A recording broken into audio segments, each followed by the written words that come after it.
My friends, today I'm going to teach you the one sales skill that helped me make more money than any of the others that we talk about. And I guarantee you can't do it. Not because it's complicated, because it requires you to do the one thing that most salespeople are terrible at: nothing. What is up, my friends? My name is Garrett. All my friends call me G Money. And today we're going to be covering the most uncomfortable, most awkward, but underutilized close that there is in sales, and that is the silence close. Look, I learned this lesson the hard way.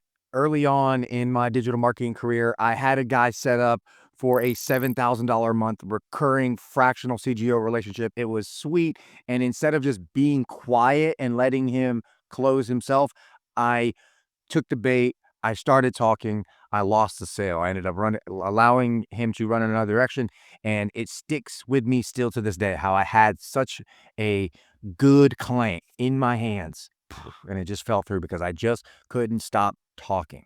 I mean, we could structure it differently, or if you need a little bit more time, you know how sales reps do. Just that extra little bit when it gets uncomfortable, gets awkward. We all guilty of it sometimes. He backed out right there on the call, and I never got in touch with him again. He ghosted me completely. I talked myself out of a 75K plus client because I couldn't handle 5 seconds of silence. Oof.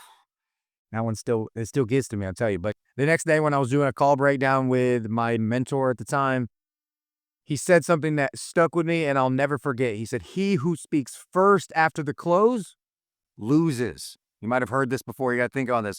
When you get all the way to the presentation, then you got to be quiet. He who speaks first loses. But you know what? I'm a very talkative guy, so I had to learn this lesson the hard way. I'm going to teach you today exactly why this is the case, the psychology behind why it works, and how you can implement it in your sales process today. Here's what 95% of salespeople do wrong. They ask for the sale. So, are you ready to move forward today? And then they start to panic and the word vomit begins to just flow out of their mouth. Obviously, take your time, but I really think it's a good opportunity. And we do have other people looking at this. So, not to pressure you, but dot, dot, dot, or whatever other nonsense flows when they feel that uncomfortable tension in the middle of the close. Now, look. Every single word that you say after the close is a gift that you're giving to your client or your prospect to use against you on why they don't need to do it. You're giving them reasons to hesitate. You're giving them an escape route. Look, here's the truth. When you ask somebody to make a decision of any kind, their brain needs to take time to process. If you speak in the middle of that processing, you will break it and you will lose the sale. Let me explain what's actually happening in those silent seconds. Number one, silence creates social pressure. Our human brain is wired to avoid that awkward silence. When you stay quiet, they feel the need to respond. And that's why people jump out when it gets awkward or quiet in any conversation. Number two, silence forces commitment. When someone's sitting in silence with a decision, they're forced to choose one way or the other. They can't avoid the decision. Number three, silence shows confidence. When you present your offer and you don't have to keep talking, it's so good that you can just sit back and wait for them to sign. It shows that you're confident in your product and there's no need for additional pressuring.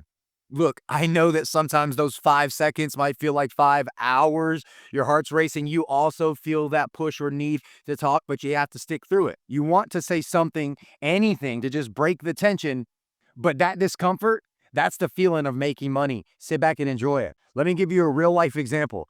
2 months ago, I was getting started with a consulting client, Blue Cube Bats, and we presented the offer. It was $8,900 a month. Asked them if they were ready to move forward, and I just sat there, just waiting for the response. Didn't move, didn't blink, didn't speak, just waited.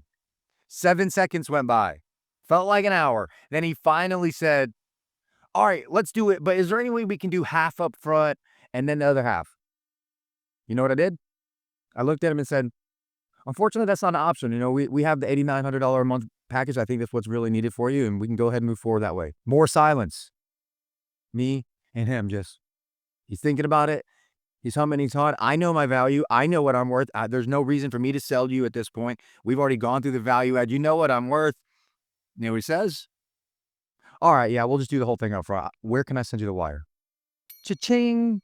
But if I would have talked, I would have lost that deal. I would have given him an out and a reason to think about it, to go discuss it, any other things. But instead, we sit there Stand on business. As you heard me say, y'all, we're going to stand on business. And then that's how deals get done. All right, here's exactly how to use the silence close. Step number one, build value first. You can't just be silent if you haven't taken the time to build value, properly diagnose what their problem is, and share how your solution is the best fit. Make sure they understand the offer, the benefits, and why they truly need it. Step two, ask a clear closing question.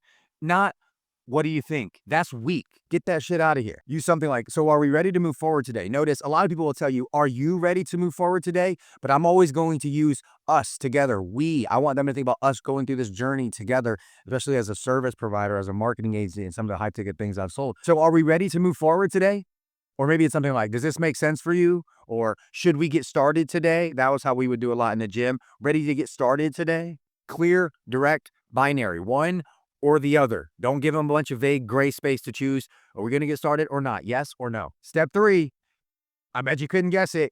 Shut up. This is where most people fail, y'all. Be quiet and stand on business. Wait for them to respond.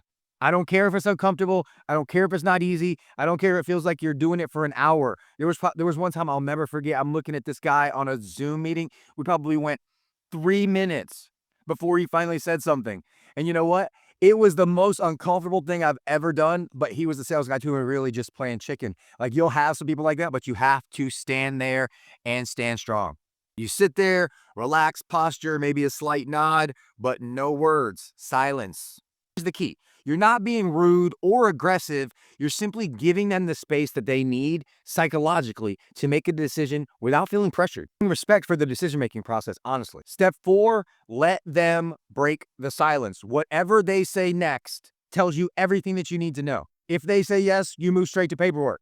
If they say, I need to think about it, we already know how to handle I need to think about it objection. You can catch another video about that. If they ask questions, then you answer them, and then you go silent again. Don't keep talking. This isn't just a one and done. Every time you have to leave the pressure on them, leave the ball in their court. Here's what you never do. You never break the silence. Doesn't matter if it's 30 seconds and you're literally sweating. I don't care. You never break the silence. You wait. Keep in mind, he who speaks first after the close loses. Now, let me warn you about some of the mistakes that I see people make all the time. Mistake number one, using silence without building value first. If you haven't built enough value, if you haven't shown why your solution is a no-brainer, then silence is not going to save you. Mistake number two, breaking your own silence. The second you start talking, you lose all the power that you just built. Mistake number three, looking uncomfortable. Your body language has to match your confidence. If you're looking fidgety, if you're looking nervous, if you're touching stuff and trying to move around, it will make it look like you are not confident, and it will have a counter effect on you. And look, guys, you're going to mess this up. Don't think you're going to get this perfect every time. I did. Everybody does. The first couple of times you try it, you're probably going to make it 3 seconds, and then you're going to break your own silence. It's okay. Don't beat yourself up, but identify when you do. Take notes. This is our professional sport, guys. As high ticket closers, this is what we do. So you should track your stats like a professional football player, like a professional athlete of any kind. You should know where you're at on every sales call so that the next time you can improve it. So the next time you get to that presentation and then you have to be quiet. How long did I make it? I made it 5, I made it 6 seconds. I still broke, but I made it a little bit longer. The next time, I'm going to hold strong. I'm not going to break. And then the next time, the third time you try it, boom, now you got them closed. Eventually, you'll get comfortable with being uncomfortable. Until then, just keep doing it. Just keep trying.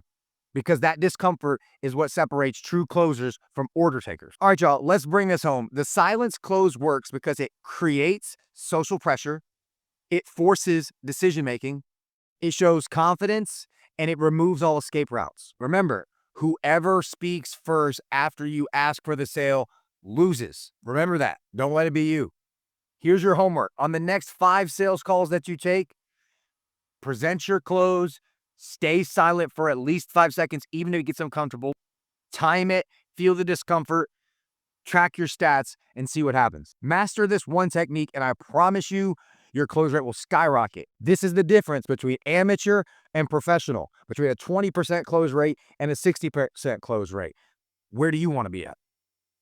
So stop talking yourself out of deals and start using silence to make more money. If you want more no BS sales training just like this, be sure to hit subscribe because I drop new videos every single day. Remember, clarity closes, silence sells. Now go execute. And if you want my complete sales framework, every script, every technique, every objection handler, be sure to join Closer Circle. The link is below in the bio. We do live trainings every week. You get one-on-one time with your boy and a guaranteed placement to make sure that you start making money off the rip. As always, I'm G Money. Much love. Till next time.